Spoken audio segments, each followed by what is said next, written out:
So there's the professional and business services sectors here.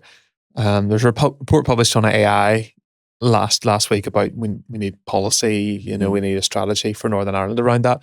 And it picked up predominantly in the public sector, but I think it does apply to the private sector, that it's mostly going to be professional and business services jobs that are potentially going to be affected by AI, maybe rather more so than manual jobs. Farming, carpentry, plumbing, etc. Hair and beauty, nail technicians. So how do you see it playing out over, say, the next 5 years? You're talking about wanting the council almost to hand off this program in some shape or form. But what's your take on what AI is going to do to the professional and business services sector? So look at this. There's a lot of people, I think, looking over their shoulder in relation to AI, are worried about their roles, are worried about their jobs. And there is no doubt that as AI continues to become more sophisticated and rolled out, there is no doubt that some of those more repetitive tasks will ultimately get sucked in by AI. My personal view on AI is that when I think back to when I started in my career and compare and contrast that to what it takes to survive and succeed in the world today, the threads are the same. So the skills of the future that individuals will need, in my view, are sort of what's probably more trendily called in recent times transversal skills.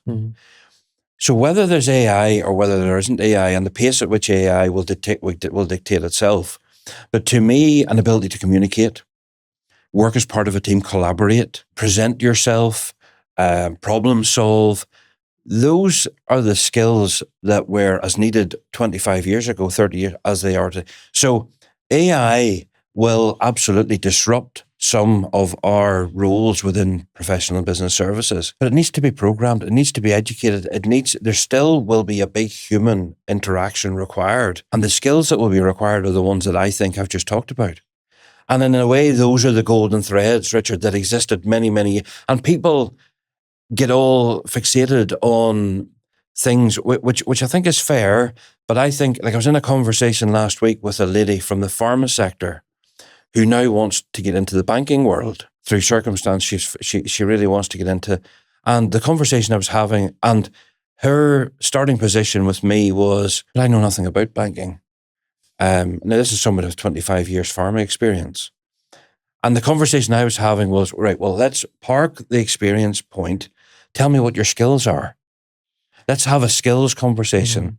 And the skills were right up there. And what we now need to do with that individual, similar to what you're asking about it, they need to apply those skills into a different context. And that's how I rightly or wrongly perceive the world of AI to be. And we've all got sucked into the chat GPT. We've all got sucked into that, and it's tremendously helpful. But it can't do your job completely, absolutely not. And will it require those other skills? In the world of employment academies, we would call them employability skills. Those will be required and necessary, I think, as we go forward, regardless of the pace of AI. Yeah.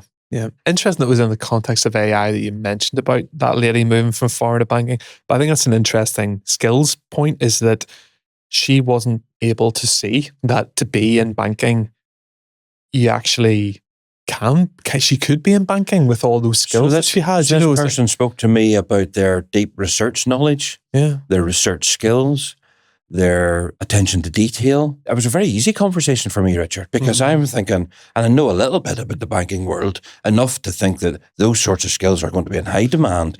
So actually, it wasn't necessarily a skills issue. It was actually more of a mental barrier that she had, that she was trying to move from something that she knew very well into something that she didn't know very much about. But actually, I think in the eyes of an employer, she had lots of skills which would be in high demand. But I think that's quite a natural reaction. For if you take yourself, probably if you're reflecting your own career, there's probably times whenever you were extremely confident in the knowledge but equally, I'm sure there's times and situations you get yourself into, if you're like the rest of us, where it can feel anything. But actually, what you become is you become more resilient to dealing with those. So when you're in a situation of where you feel a little bit more uncomfortable, you actually just get used to dealing with that in a different way. You have to be comfortable with being uncomfortable. In my previous occupation, a lot of people would have had a lot to say just about the direction of the organization, and sometimes it wasn't clear.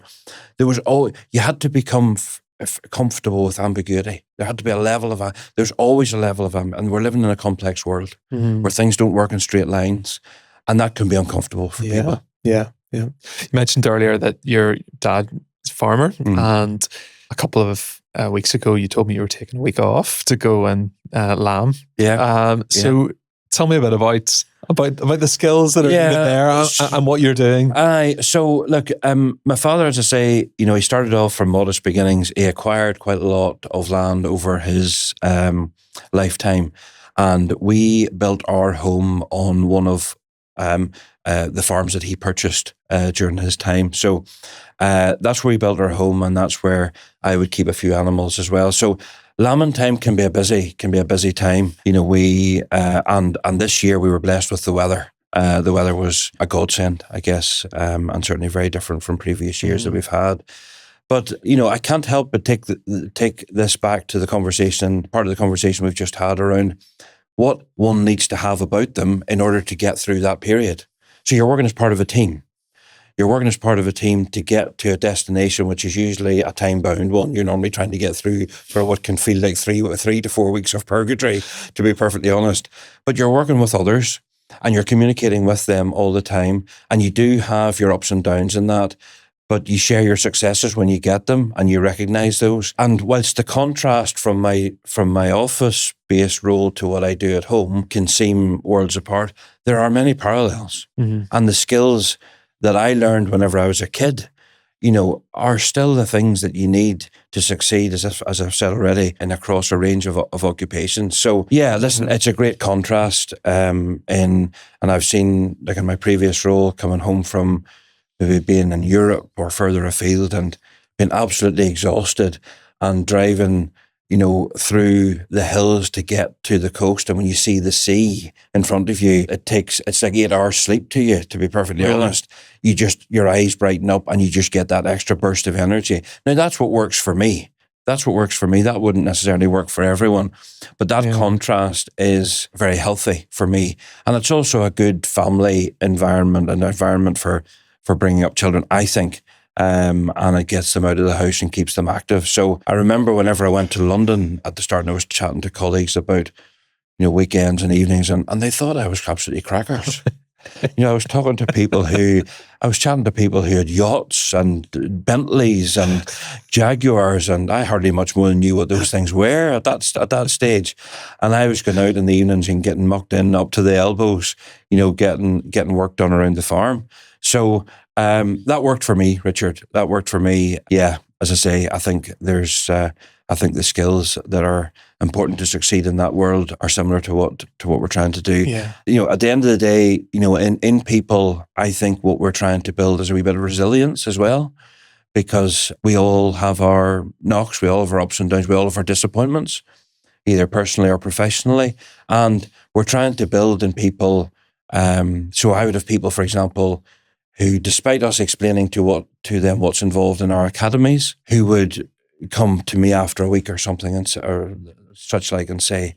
I didn't realize this was going to be so intense or so, and this goes on for another 12 weeks. Yes, it does goes on for another 12 weeks. And I'm saying to them, sympathy is hard earned with me, as you know, Richard. And I would be saying to them, but that's what the world of work's going to be like. Yeah. So this is like a soft test. This is like, a gentle introduction for you. And so just building that element of resilience in people, I think, is really, really important. And if you've got that, I think you can go far.